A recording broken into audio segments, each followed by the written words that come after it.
Hi, I'm Gareth Kane and welcome to Ask Gareth. The idea here is always very simple. You ask me questions about sustainability or corporate social responsibility and I do my best to answer them. The clue is in the name. And the question this time comes from David Connor of Coethica, who specialise in helping small businesses with social and environmental problems. And David's question, David's quite an expert in sustainability, is a bit of a corker. He asks, how does a small local shop compete with large retailers when it comes to sustainable supply chains? And that is a very, very difficult question. For a start, it's well understood now that you can't sort of draw a line around your factory fence or your shop curtilage or the walls of your office and say our responsibility is just in there.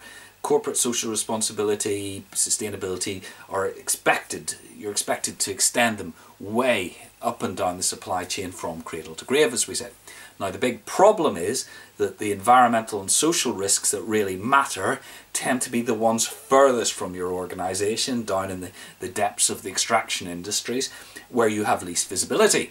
Now big business spend a huge amount of time and effort penetrating those levels of the supply chain, auditing them to minimise those risks. They still struggle despite having all those resources that small businesses don't have. So obviously a small business will have to think differently. Now I'm going to stick with David's retail example, but a lot of what I'm talking about applies equally to other sectors. I just want to be a little more succinct to make a change. Okay, so here's 3 ideas that a small retailer can use to improve the sustainability of their supply chain. First of all, just say no. It costs almost nothing to say you're not going to stock a particular product or service. And this is very powerful. You know, to take a big retail example, B&Q did it over 10 years ago when they said they weren't going to stock patio heaters because it was incompatible with their sustainability policy, and it got a lot of publicity. But you can do the same by saying that you aren't going to stock air freighted fruit and veg, that you aren't going to stock high VOC paints, and that you aren't going to provide things like single-use plastic bags. Whatever it is, you identify the bad apples in your sector and say, we're not going to do that. Because it's your business, your choice, and you can choose how to do it your way. It's up to you.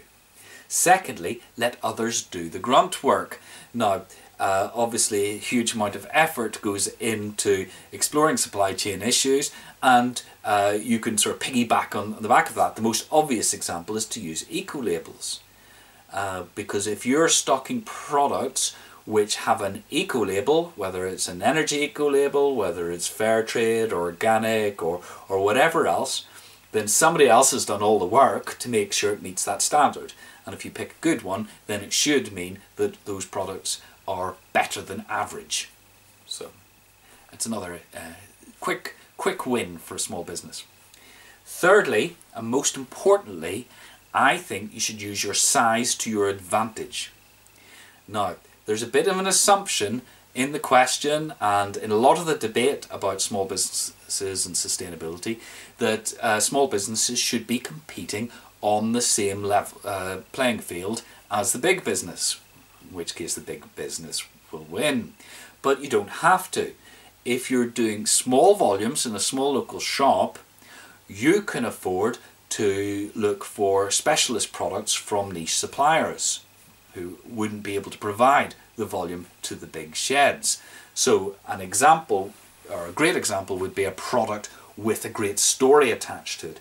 So it may be organic cotton t-shirt that's produced in a social enterprise that provides education and healthcare as well as employment in an area of deprivation somewhere in the world. Or closer to home, it might be an organic ale brewed in a local brewery. And you can pass those stories on to your customers as added value. Because personally, if I go into a small local store, I don't want to see a sort of smaller version of a big shed.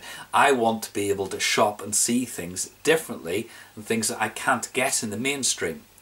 So that added value makes me less price sensitive, which again makes competing with the big sheds a better possibility. You don't have to have that same playing field.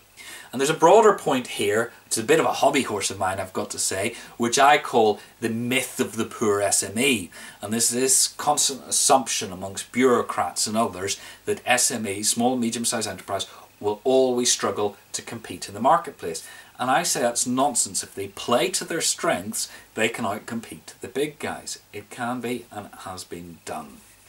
Which brings us to this time's triple bottom line, which is small, smart, agile businesses can outperform large business in sustainability if, emphasize if they play to their strengths.